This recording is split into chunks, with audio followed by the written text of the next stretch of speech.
Baik, terima kasih. Saya ucapkan selamat datang kepada kegiatan kita pada hari ini. Assalamualaikum warahmatullahi wabarakatuh. Waalaikumsalam warahmatullahi wabarakatuh. Yang saya hormati Bapak Dede Cece selaku perwakilan dari Yayasan Trinakasari yang menaungi PAUD Terpadu Harapan Bunda. Yang saya hormati para guru yang ada di Harapan Bunda. Yang saya hormati perwakilan dari orang tua, dari unsur komite, unsur dari panitia, dan unsur TPPK. Izinkan saya berkenalan dulu dengan Bapak Ibu. Pasti ada yang belum kenal ya, tapi kalau sudah kenal, alhamdulillah. Yang belum kenal, saya perkenalkan diri dulu. Nama saya Yuni Liati, saya calon guru penggerak angkatan 11 dari TK Harapan Bunda, Kecamatan Wakulu, Kabupaten Kutai Kartanegara. Acara yang selanjutnya yaitu pembukaan. Marilah kita sama-sama mengucapkan Bismillahirrahmanirrahim agar kegiatan kita pada hari ini dilancarkan. Acara yang kedua yaitu sambutan dari Ketua Yayasan kepada Bapak Dede Cece, kami persilakan.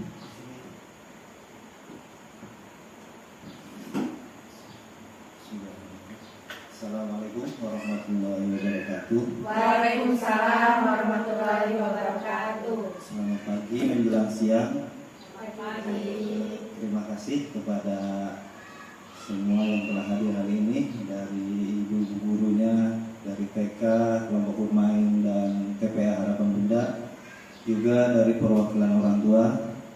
Saya ucapkan terima kasih telah meluangkan waktunya dalam mengikuti kegiatan hari ini. Pertama-tama marilah kita panjatkan puji dan syukur kehadirat Allah Subhanahu wa taala, Tuhan yang Maha Esa, yang mana berkat rahmat dan karunia-Nya pada kesempatan ini kita bisa berkumpul dalam acara sosialisasi diseminasi membangun budaya positif di komunitas belajar yang dilaksanakan di PAUD Terpadu Harapan Bunda ini.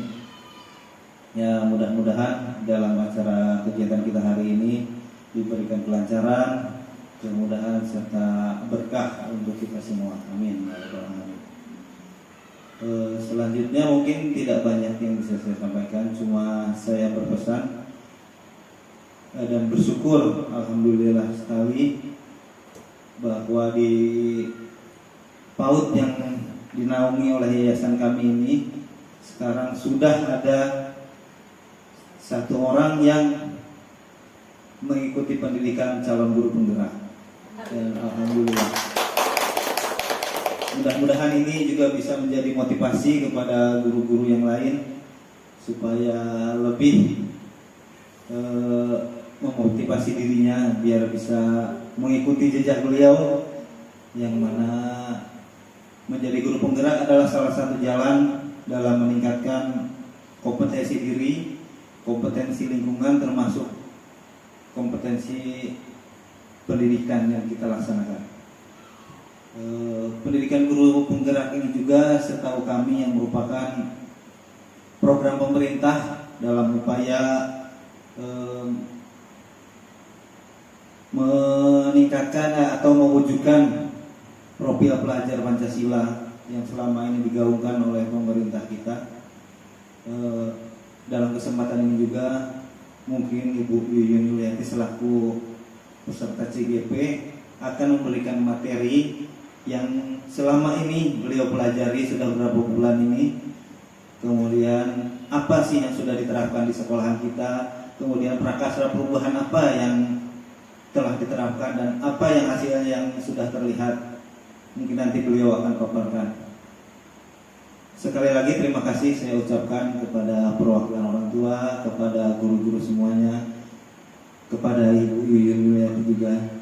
Terima kasih yang sebanyak-banyaknya. Dan kami dari pihak yayasan selalu mendukung semua yang terkait dengan peningkatan kualitas pendidikan maupun kualitas sarana prasarana yang ada di sekolahan kita ini. Karena ini merupakan tanggung jawab kita bersama, baik itu orang tua, guru-guru, maupun stakeholder lain yang ada di luar sekolahan kita. Mungkin itu saja yang bisa saya sampaikan, kurang lebihnya saya mohon maaf. Saya akhiri billahi taufiq wal hidayah. Wassalamualaikum warahmatullahi wabarakatuh. Waalaikumsalam warahmatullahi wabarakatuh. Terima kasih atas sambutan dari Bapak Ketua Yayasan yang diwakilkan oleh Sekretaris Yayasan pada hari ini. Dan semoga saja hari ini kita dapat melaksanakan sampai selesai dengan lancar, tidak ada hambatan apapun. Kalau begitu kita mulai saja ya Ibu-Ibu. Kita mulai dengan ice breaking. Nah, sesuai dengan tampilan yang ada di depan. Mari Ibu kita berdiri dulu supaya sedikit ada semangatnya. Setelah kita melakukan aktivitas dari pagi tadi, kita akan menyampaikan 1 jam ke depan. Maka dari itu kita peregangan dulu sebentar atau fokusnya dulu sebentar. Nanti kata Ayu itu yang Ibu pegang ya. Nama Ayu, ketika nama Ayu itu saya sebut, Ibu harus pegang jari tangannya teman yang di samping, ya. Bisa? Sepakat? Sepakat. Oke, kalau begitu,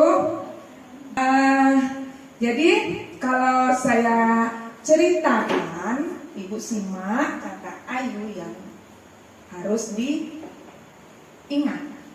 Baik, kita mulai ya. Pada suatu hari ada satu keluarga berjalan-jalan menuju Pulau Amalia. Tangannya tolong di atas ketika mendengar Amalia. 1 jarinya, 1 di bawah. Nah, gini misalnya. Oke. Jadi begini bentuknya ya. Gini ya. Sudah? Nah, bertemu dengan seorang yang bernama Amarudin. Ya, jadi ketika Pak Amarudin diajak bercerita oleh Ibu Ayu, siapa yang dapat? Ternyata Ibu. Oke, tepuk tangan, terima kasih. Terus fokusnya. Tepuk 1, tepuk 1, tepuk 2, tepuk 3, semangat, tepuk 4, konsentrasi, tepuk 5. Oke, terima kasih. Begitu tadi ya sedikit kita pada hari ini. Semoga membuat kita semua lebih bisa fokus kepada kegiatan kita pada hari ini. Baik, nah di sini saya ada pertanyaan pemantik ya Ibu. Di sana ada sebuah cerita. Ibu Eli adalah guru kelas B1 di TK Idaman. Ibu Eli merasa kebingungan karena ada salah satu muridnya yang suka memaksa meminta bekal temannya yang di kelas. Jadi setiap hari anak itu, si Arif, suka meminta makanan setiap hari. Jadi ketika anak yang diminta tadi dengan paksa mengadu kepada Ibu Eli, Bu katanya, ini si Arif minta terus makanan saya, terus maksa gitu. Kalau nggak dikasih saya dapat ini sama dari si Arif. Jadi Ibu Eli ini kebingungan. Pertanyaannya, mengapa Arif berbuat seperti itu? Kenapa Bu? Ada yang bisa jawab? Kenapa? Kok Arif bisa berbuat seperti itu? Adakah yang bisa memberi 1 jawaban atau 2? Anaknya mungkin suka sama makanan temannya. Oh iya, betul. Anaknya suka dengan makanan dia. Ada lagi? Tidak bawa makanan si Arifnya. Arif tidak membawa makanan. Oke, dari 2 jawabannya tadi, suka dengan makanan si Arif, tidak membawa. Jadi, nah dari pertanyaan atau jawaban dari Ibu itu semua benar. Karena apa? Kebutuhan manusia itu bermacam-macam, ya kan? Kita sebagai manusia itu punya kebutuhan dasar, yaitu ada 5 kebutuhan dasar manusia. Nah, di sini ada kebutuhan dasar manusia, ya. Kebutuhan bertahan hidup. Kenapa si Arif tadi melakukan pemaksaan meminta makanan temannya, bekal temannya ya? Karena dia ingin bertahan hidup. Kebutuhannya ingin bertahan hidup. Mungkin dia lapar, mungkin dia makanannya dia suka makanan si A ya, atau tidak membawa makanan. Jadi dia memang memenuhi kebutuhannya. Kemudian kebutuhan penguasaan. Kebutuhan penguasaan itu diantaranya dia ingin lihat, ingin dipuji. Oke, betul, cari perhatian ya. Jadi bisa tingkahnya si Ari tadi pengen cari perhatian dari ibu guru atau dari temannya. Mungkin di rumah dia kurang perhatian. Nah, timbullah di kebutuhan kebebasan. Kebebasan terserah, saya mau ambil makanan karena saya mau itu. Karena yang tahu kan yang butuh kita. Berarti kita yang tahu bagaimana kebutuhannya si anak ini, bagaimana. Jadi kalau disangkutkan dengan sekolah kita atau pembelajaran di sekolah kita, itu kita sebagai guru atau sebagai orang tua wajib mengetahui kebutuhan si anak. Jangan bilang orang langsung menyalahkan, ini kok ini. Padahal butuhnya si anak itu tidak seperti yang kita berikan. Mungkin kebebasannya si anak ingin pakai atau makan yang seperti yang punya temannya, ya kan? Nah, itu kebutuhannya, kebebasannya dia. Jadi kita perlu tanya dengan mereka, perlu gali. Kita harus mengidentifikasi kebutuhan si anak murid kita dan si anak kita di rumah, ya. Kemudian kebutuhan cinta dan kasih sayang. Mungkin si Ari tadi melakukan itu karena dia di rumah kurang kasih sayang, atau di sekolah kurang dapat perhatian dari teman, kurang perhatian dari gurunya. Coba kita lihat sehari-hari di kegiatan sekolah, ada nggak anak yang berpola lebih daripada pembiasaan atau kebiasaan yang biasa saja? Pasti ada, karena dia butuh cinta dan kasih sayang. Kemungkinan dia butuh cinta dan kasih sayang. Kemudian kebutuhan kesenangan, dia senang melakukan itu, ya. Jadi perlulah kita gali kenapa si Arif tadi melakukan pemaksaan meminta bekal temannya. Bagaimana kita menggali, ya kan? Tentunya dengan mengidentifikasi dulu, kita tanya dulu, Ari, gitu ya, Ari tadi kenapa sama temannya, nah, dan seterusnya, gitu. Nanti kita lebih lanjut akan kita buat bagaimana bertanya ketika anak melakukan kesalahan. Next, Bun.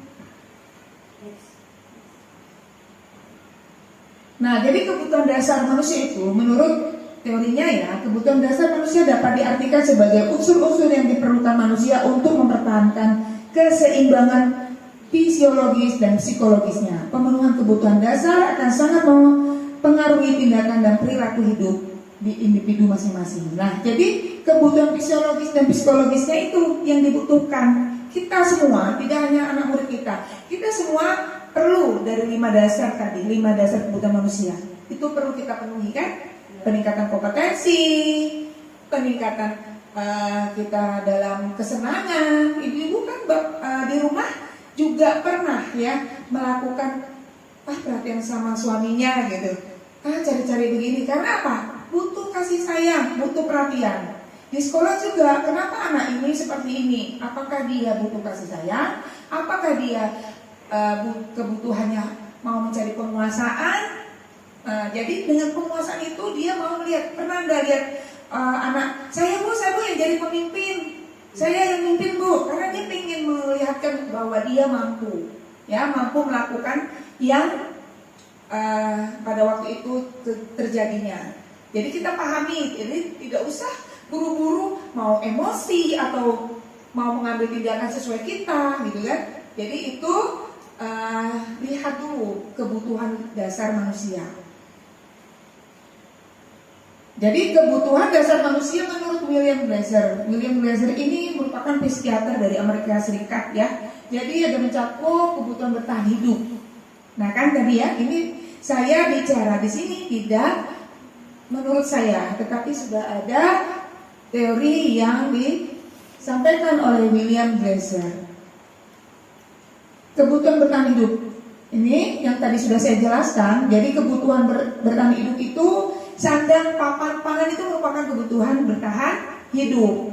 Kemudian penting untuk dipenuhi karena berkaitan dengan kelangsungan hidup seseorang. Pasti ya Bu ya, kalau kita tidak makan, tidak ada rumah, tempat tinggal atau tidak ada pakaian, itu otomatis kita tidak akan sempurna, tidak akan baik dilihat orang. Kemudian kebutuhan bertahan hidup si anak murid kita kaitkan itu, yaitu apa Bu? Yang tadi bertahan hidup, dia mempertahankan dirinya ketika mau makan si Arif tadi. oh saya kan butuh itu, jadi diambil dengan paksa. Tapi tugas kita sebagai guru atau orang tua mengenalkan kalau meminta tidak main paksa, atau dengan bahasa anak bunda mau ini atau anak ibu mau ini. Jadi kita harus memahami mereka itu butuhnya apa. Oke? Kemudian kebutuhan cinta dan kasih sayang, ya, jadi terasa diterima. Kadang ada orang tua yang tidak menerima kenyataan kan.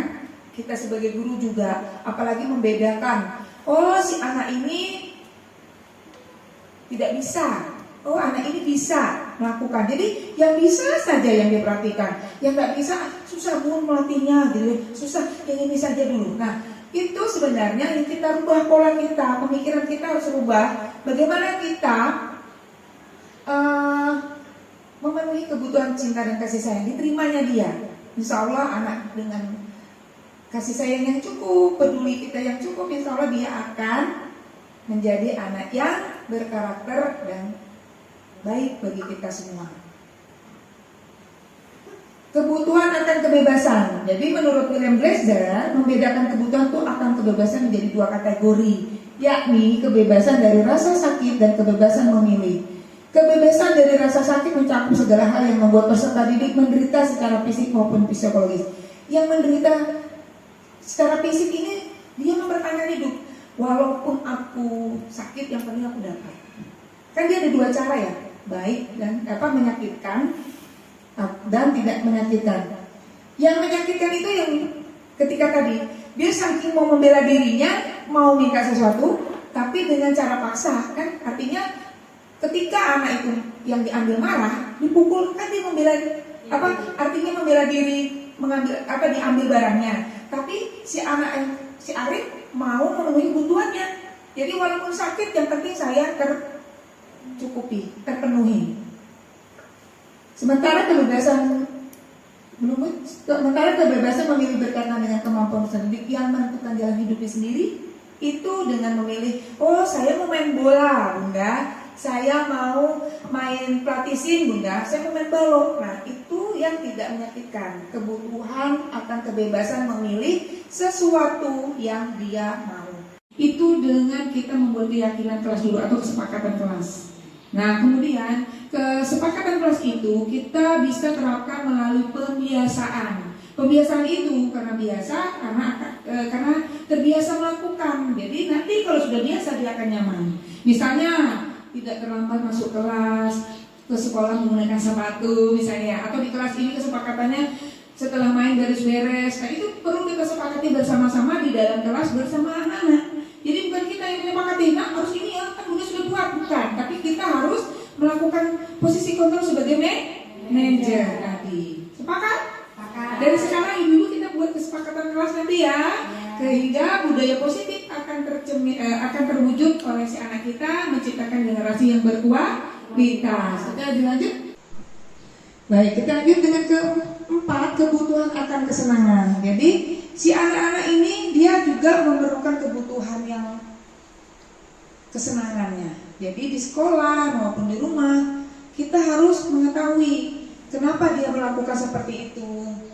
Kenapa dia mengambil dengan paksa? Karena dia mau memenuhi kebutuhan kesenangannya dengan menyukai makanan yang dibawanya. Jadi itu salah satu kemungkinan kenapa dia mengambil. Kalau seandainya jawabannya mau makanannya temannya, mungkin dia karena senang dengan makanan yang dibawa oleh temannya. Lanjut. Yang kelima yaitu kebutuhan akan kekuasaan. Saya ulas kembali. Jadi kebutuhan kekuasaan itu dia ingin dilihat bahwa dia itu mampu, bahwa dia itu berkompeten, bahwa dirinya itu bisa. Perasaannya, kebutuhan ini mencakup perasaan bernilai, ya kan? Jadi ingin dinilai oleh seseorang dari orang lain gitu.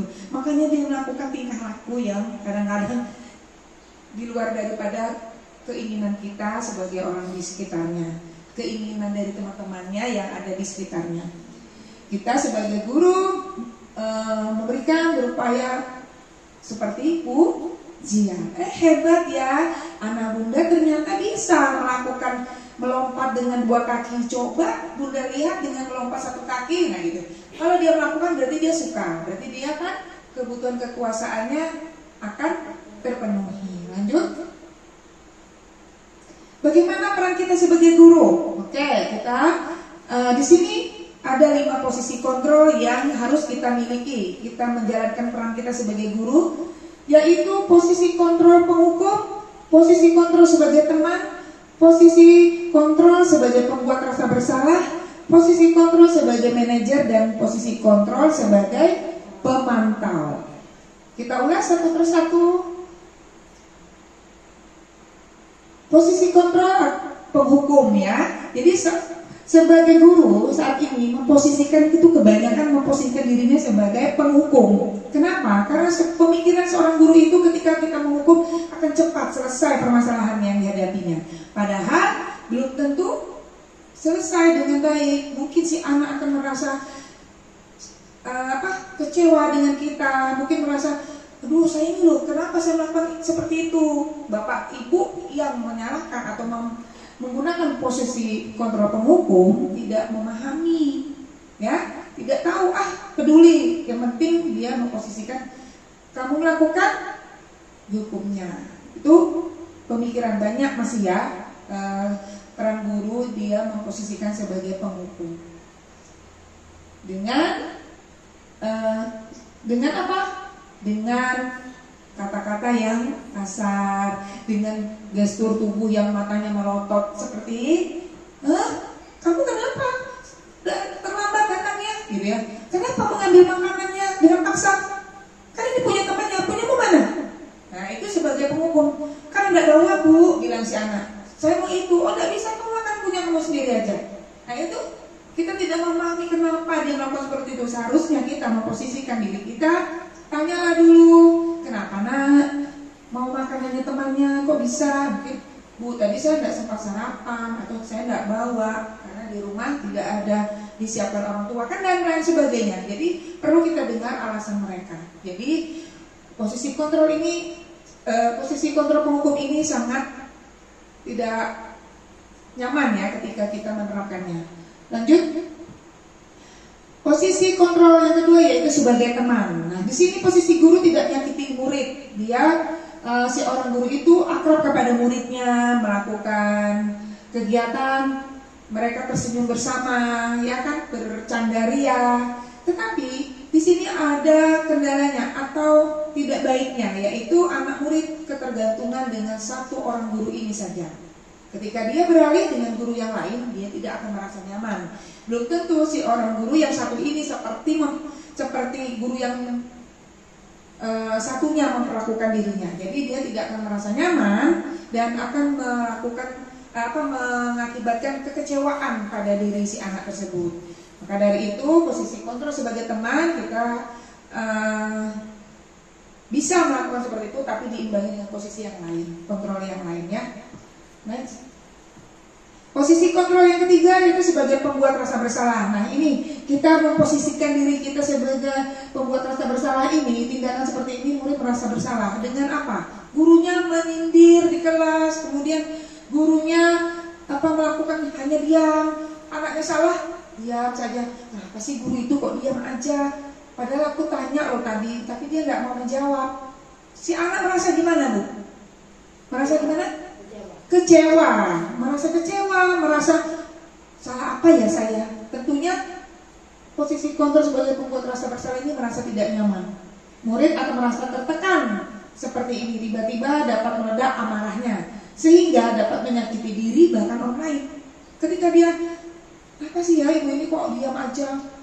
Akibat dia dengan tertumpuk seperti itu ya, perasaannya tidak nyaman, akhirnya dia apa? Meledak marahnya. Pernah nggak anak-anak tuh pada tantrum? Orang tua juga ya? Pernah nggak marah ngamuk gitu? Pernah ya kan? Karena itu tadi si suami diam aja, nggak tahu aku dimarah, gitu ya. Nah si bapaknya nih nggak paham gitu ya. Seharusnya ditanya lah istrinya gitu. Oke lanjut ya. Iya betul sekali. Posisi kontrol yang keempat yaitu sebagai pemantau. Posisi mengawasi, guru ini memposisikan dirinya sebagai posisi kontrol pemantau. Dia memantau dan dia bertanggung jawab atas murid-muridnya dengan pemantau ini, si guru mempunyai data. Jadi dari awal dia masuk, gurunya sudah memantau. Karena dia memposisikan sebagai pemantau tadi. Si anak ini begini ya, dilihat catatnya gitu ya. Dia punya data, si anak ini begini. Ketika si anak A melakukan kesalahan atau si Arif tadi melakukan kesalahan, dia kan sudah dia pemantau nih. Oh, si Arif ini sering kali. Oh, Arif kenapa? Sudah sering loh kamu lagi. Kenapa sih seperti itu? Nah, itu pemantau. Pernah ibu-ibu melakukan seperti itu? Ada kata-kata memangnya Bu seperti itu.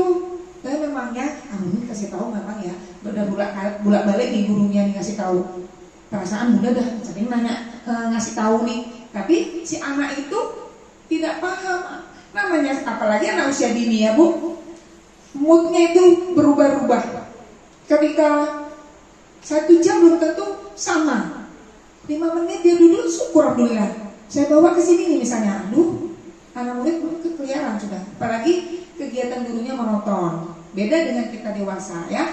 Jadi posisi kontrol memantau ini, si guru melakukan posisinya sebagai pemantau dengan memiliki data atau memantau atau menilai si anak itu dengan data yang dia miliki. Next Bu.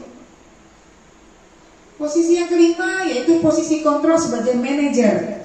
Nah, manajer ini yang terakhir ya, di mana guru dan murid melakukan sesuatu secara bersama.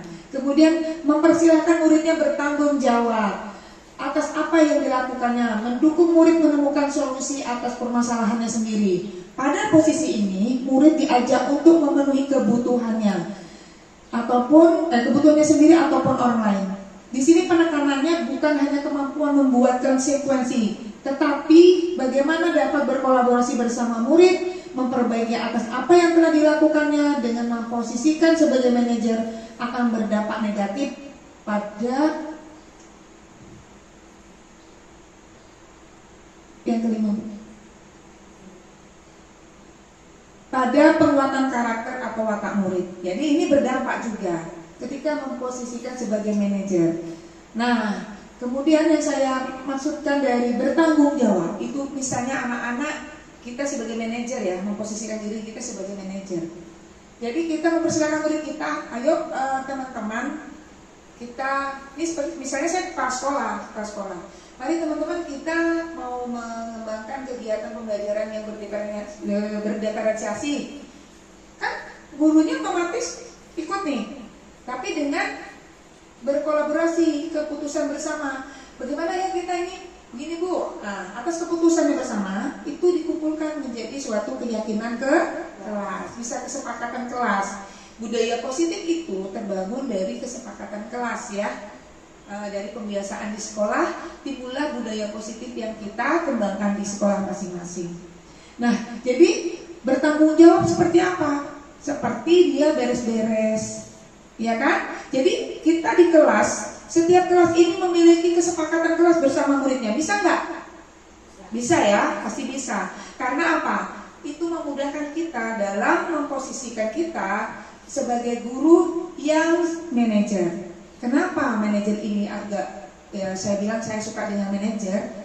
Itu karena dia ada menciptakan kebersamaan, keputusan tidak hanya dari guru, tetapi dari kebersamaan. Kita putuskan bersama sehingga ketika ada pelanggaran dengan keyakinan yang sudah sepakati, kita nyaman.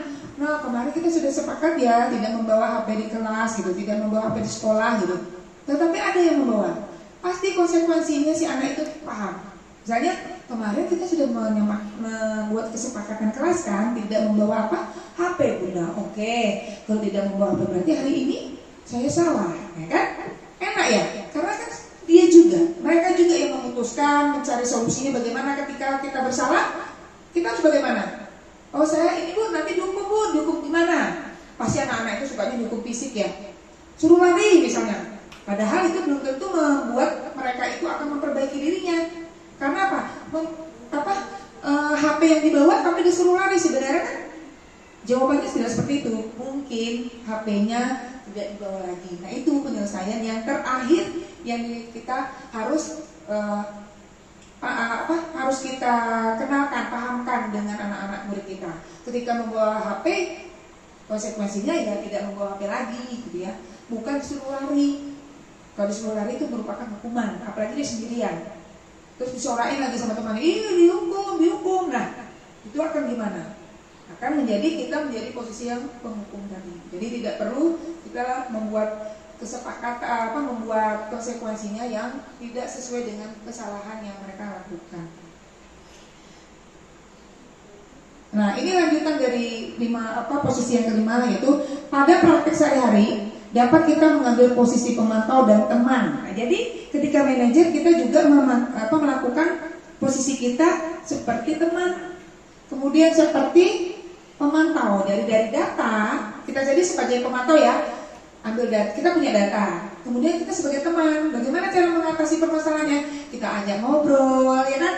Kita ajak dia tenang dulu, baru kita tanya. Kan dia akrab sama kita, pasti dia terbuka dengan kita. Nah, kemudian baru kita manajer tuh. Tapi bagaimana posisinya sebagai manajer? Kita membuat atau mengingatkan dengan kesepakatan kelas yang sudah kita buat. Ya, ibu-ibu semuanya paham ya? Oke, lanjut. Nah, sekarang ada tulisan. Yuk kita tuliskan posisi kontrol apa yang sudah kita lakukan. Nah, di sini saya punya kertas post-it, ada yang berwarna macam-macam. Silakan ibu-ibu tuliskan di sini. Selama ini sudah memposisikan diri ibu-ibu itu atau sudah pernah melakukan posisi sebagai apa? Ya? Oh, saya sepertinya penghukum deh. Tulis aja di sana dan ditempel di sini. Oke? Terima kasih. Boleh ditulis ibu-ibu ya, yang tidak ada.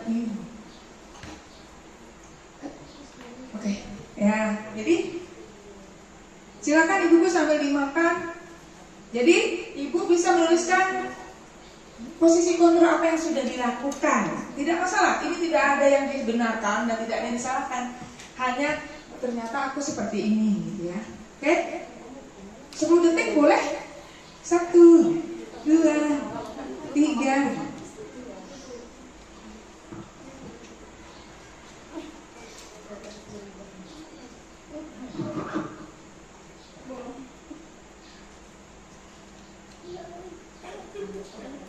Ya, ada posisi 1 tadi penghukum, posisi kontrol sebagai teman, posisi kontrol sebagai rasa bersalah, posisi kontrol sebagai manajer, posisi kontrol sebagai pemantau, ya, itu ada 5. Ibu tidak usah malu, aku harus ini. Sebenarnya tidak seperti itu. Tulis saja sesuai keadaan. Tidak usah, taruh ke sini saja. Boleh ditempelkan ke depan ibu-ibu. Ya.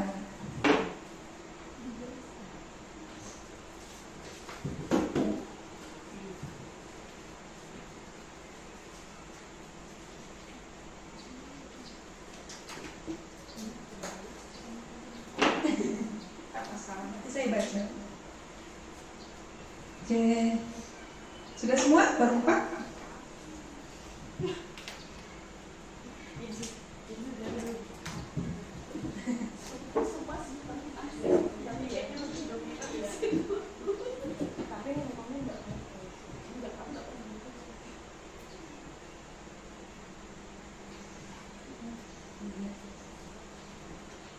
Sudah semua ya? Oke, kalau gitu ya.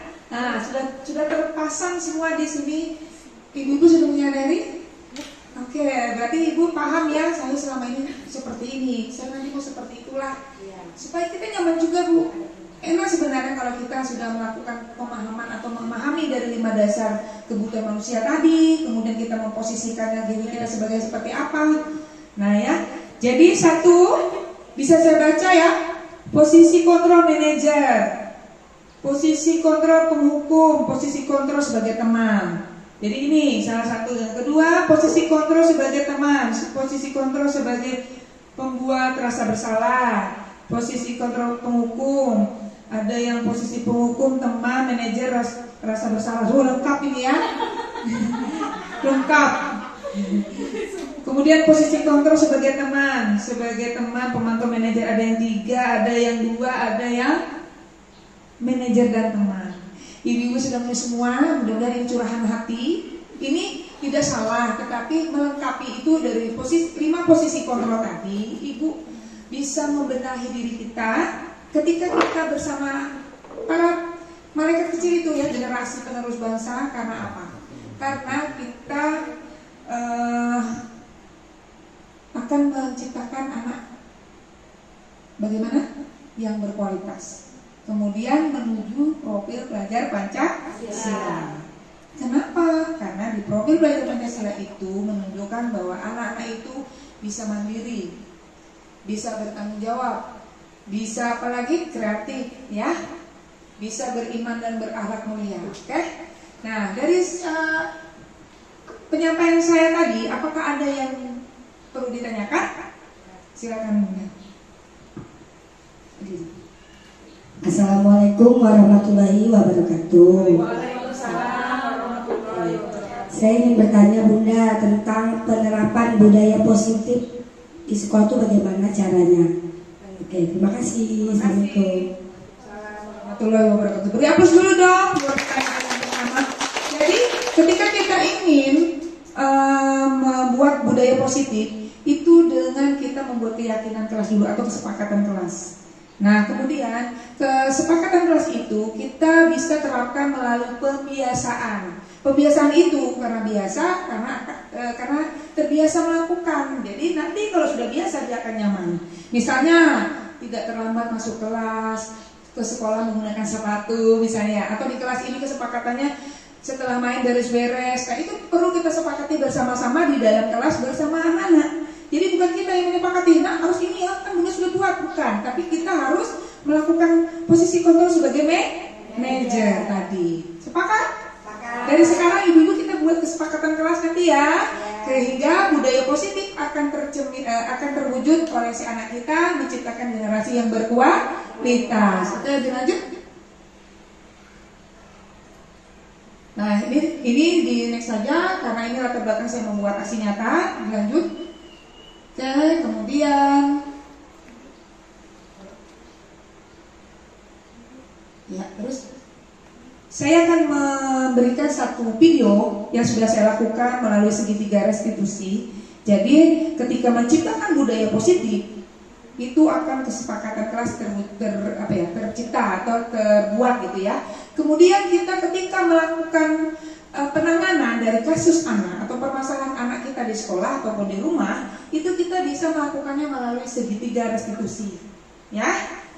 Jadi kalau sudah kesepakatan sudah terbuat, si anak melanggar, nah kita harus melakukan seperti ini dalam penanganannya. Mari kita simak bersama-sama ya.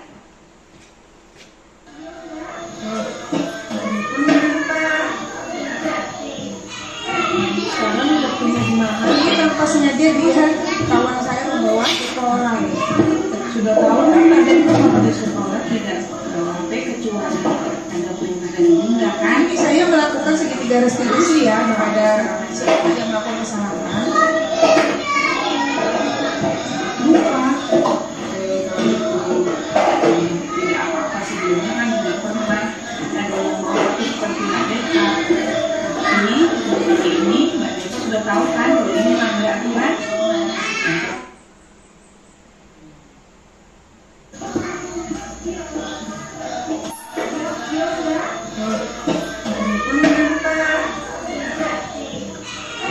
Sekarang waktunya gimana? Sekolah. Sudah tahu kan ada kalau di sekolah tidak sampai kecuali ada perintah dari bunda kan? Terus kenapa sekarang main apa? Lupa. Tidak apa-apa sebelumnya kan tidak pernah ada yang mau seperti Mbak Deka. Ini Mbak Deka sudah tahu kan bahwa ini melanggar aturan. Itu kalau sudah melanggar aturan gimana Mbak Deka?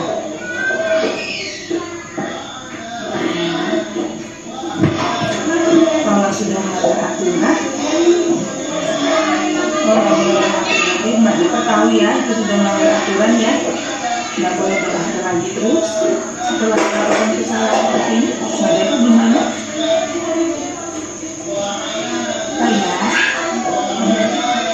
Harus apa kalau berbuat kesalahan?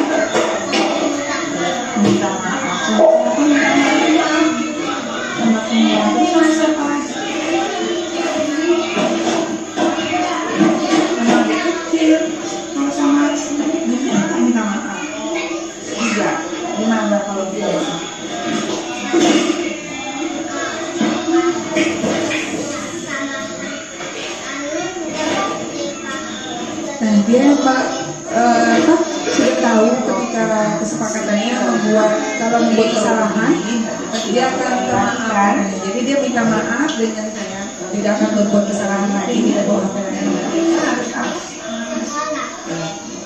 Jadi setelah dia minta maaf, kita ada selesainya. Harus apa? Ke sekolah. Jadi dia masuk ke sekolah, masuk ke kelasnya kembali ya. Karena dia tadi tidak mau masuk, karena dia mau main HP saja di luar.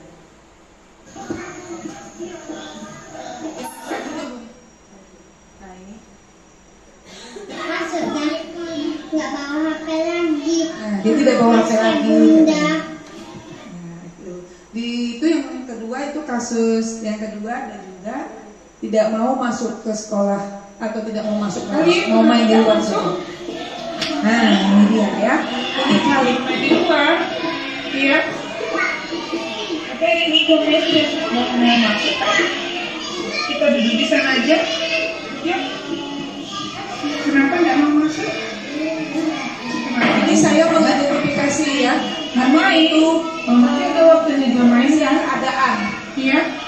Jadi kita menetapkan itu, dia buat teman di luar sama teman-teman. Kalau anak SD kan, silakan duduk dulu. Kenapa kamu saya panggil ke sini? Ya, kalau anak SD kamu mudah. Senyaman mungkin, sepaham mungkin kita menjelaskannya agar anak-anak itu apa ya, mudah menerima dari apa yang kita jelaskan. Oh, main lesotan boleh, tapi satu dulu kita baca buku dulu ya. Mau? Dan tadi buku apa tadi? Ya, Bunda. Saya diajak sama kamu. Nah, dia mau main di sini, tapi tidak juga, batal lagi. Dia maunya main tetap sini. sebenarnya mau main Ya.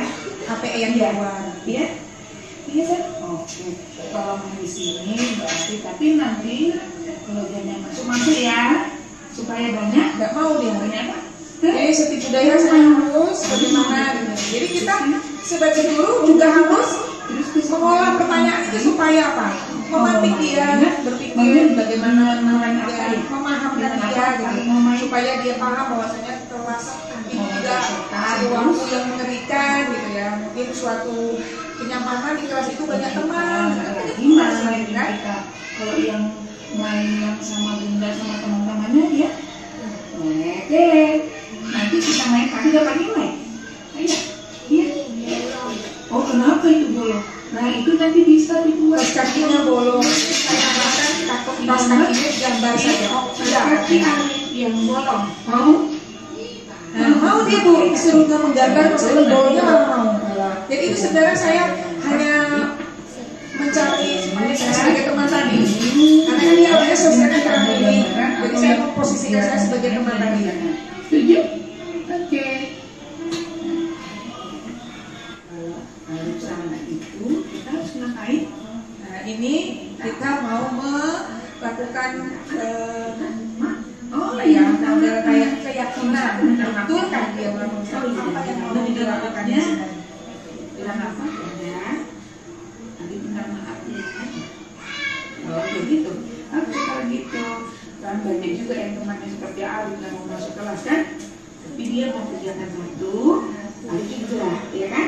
Dia nanti dapat nilainya, wah, ibunya suka, ya kan? Oke kalau gitu besok aja. Besok kalau masuk kelas masuk dulu kerjakan satu dulu baru boleh main yang Alif suka tadi, ya? Oh boleh, tapi harus kerjakan dulu satu, kedua, banyak ternyata dapatnya, ya? Oke, makasih Alif.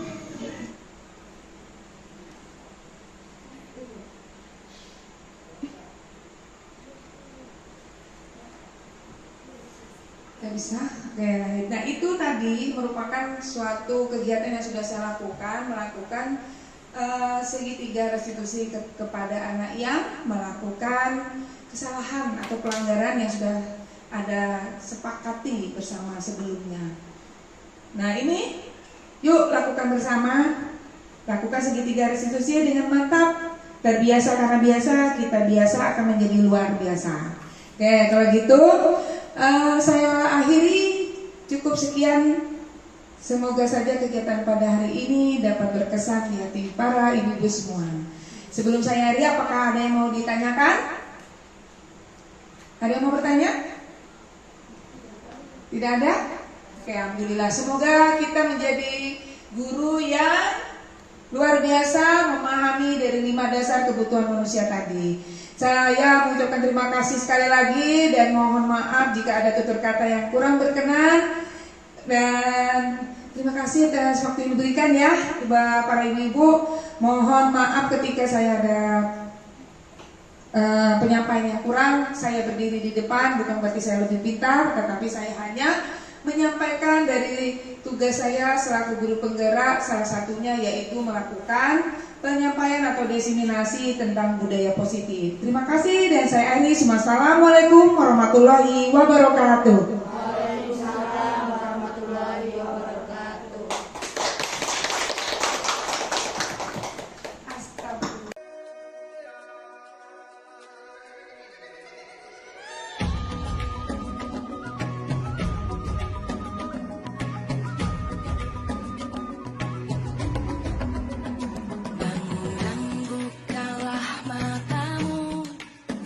Saatnya meraih mimpimu.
masuk? Hah? Mau main di luar? Iya. Tapi hari ini jamnya sudah mulai masuk kan? Kita duduk di sana aja. Yuk. Kenapa nggak mau masuk? Kenapa nggak mau masuk? Hah? Main. Mau main? Oh, nanti ada waktunya jam main kan? Iya. Apa main? Jam 10 kita main di luar sama teman-teman. Sekarang ikut Bunda dulu. Ya. Kita masuk kelas dulu sama Bunda. Nggak mau, kenapa? Mau main, yuk. Kita mainnya di dalam. Alik pilih main yang mana maunya. Yuk. Oh, mau main perosotan boleh, tapi satu dulu kita baca buku dulu ya. Mau? Yang tadi, buku apa tadi? Ya, ikut Bunda.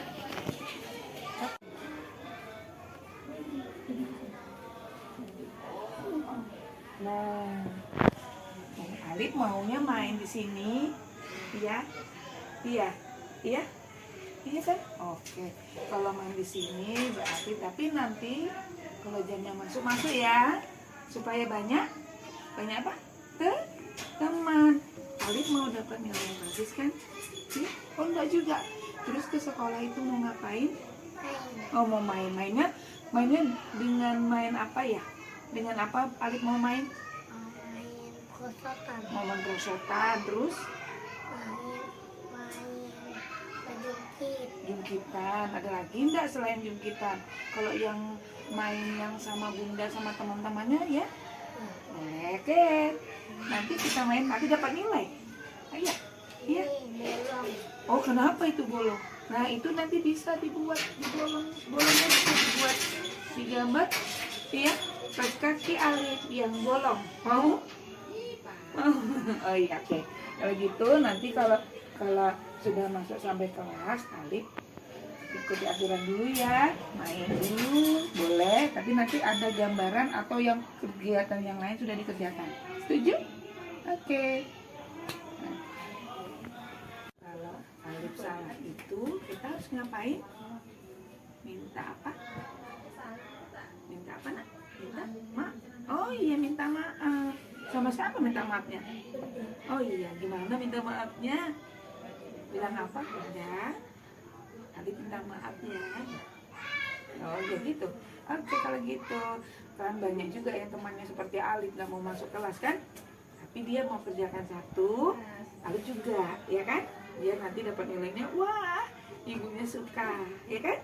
Oke kalau gitu besok kalau masuk kelas masuk dulu kerjakan satu dulu baru boleh main yang Alif suka tadi, ya? Iya sama main ayunan itu. Oh ya boleh, tapi harus kerjakan dulu satu, kedua, ih banyak ternyata dapatnya, ya? Oke dah, makasih Alif. Iya Bu. Nah Yoyon nanti sekali masuk kelas. Saya sudah nggak bawa HP lagi. Terima kasih ya Bunda.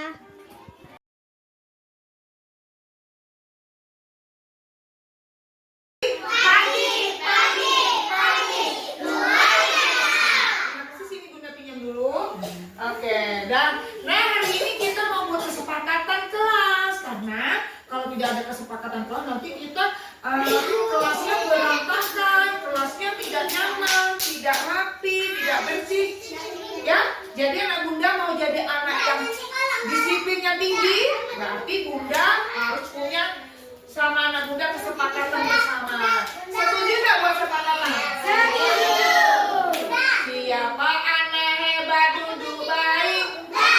Nah, pelajar Pancasila beriman dan bertakwa pada Tuhan Yang Esa dan berharap mulia, berkebinekaan Tuhan, gotong royong mandiri, kreatif dan bernalar kritis. Nah, sepakat ya sama Bunda kita mau membuat kesepakatan kelas supaya anak Bunda itu punya aturan, punya disiplin, ya. Ada kan pernah kan dengar tata tertib di sekolah tidak boleh dilanggar? Pernah?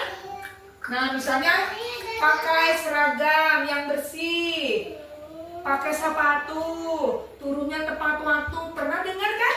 Nah, sekarang kita kesepakatannya untuk di kelas. Di kelas ini untuk di kelasnya B1. Anak bunda kita punya keyakinan. Saya pun mau jadi anak yang menghormati, orang yang menghargai sama orang. Nah, ini bunda sudah punya beberapa kesepakatan. Nanti anak bunda ketika tidak setuju boleh gambarnya stikernya seperti ini, cemberut. Kalau setuju dengan kesepakatan yang bunda sudah buat, anak bunda senyum. Nanti kalau udah setuju kita coret. Tidak setuju pun yang ini boleh ya. Oke? Oke. Nah, sekarang kita mulai bacakan dulu ya. Yang satu, saling menghormati. Saling menghormati ini, misalnya bunda lagi bicara, ya kan? Bunda lagi bicara, terus temannya lagi bicara, anak bunda itu perhatikan. Mau nggak jadi orang yang pilih baiknya? Mau? Nah, jadi kalau sepakat, nanti anak bunda harus ikut sudah kesepakatannya, ya? Oh iya, kalau ada orang tua bicara atau teman bicara, kita harus mendengarkan. Ya, siapa tadi yang bertanya? Asik. Oh iya, silakan. Malam Asik tidurnya jam 9. Oh iya, itu baru anak hebat supaya bangunnya cepat, lebih pagi dan ke sekolah tidak terlambat. Hebat. Kedua, sabar menunggu giliran. Anak bunda sudah sepakat. Tadi kita saling memberi masukan, harus kesepakatan kelasnya harus dengan kita sendiri. Jadi siapa yang sabar menunggu giliran ini setuju? Setuju. Oke, yang tidak setuju ada nggak? Ada. Oh, iya. Boleh, sudah? Nah, silakan ditempel yang belum lagi menempel ya. Ya, mana suaranya? Ditempel, silakan. Terima kasih, Main. Silakan. Saya gambar Tempel. Boleh. Setelah itu alatnya diperhatikan ya. Ya, alat pensilnya dikembalikan ke tempatnya. Oke, boleh, silakan. Sini boleh, sini Raffi. Yang cari yang kosong. Nah, ya. Pensilnya dikembalikan, Raffi. Ini.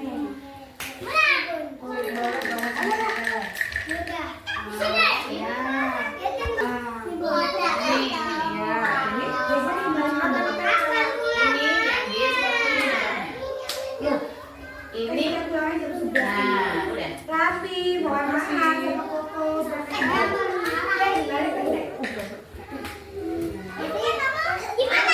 Makasih ya.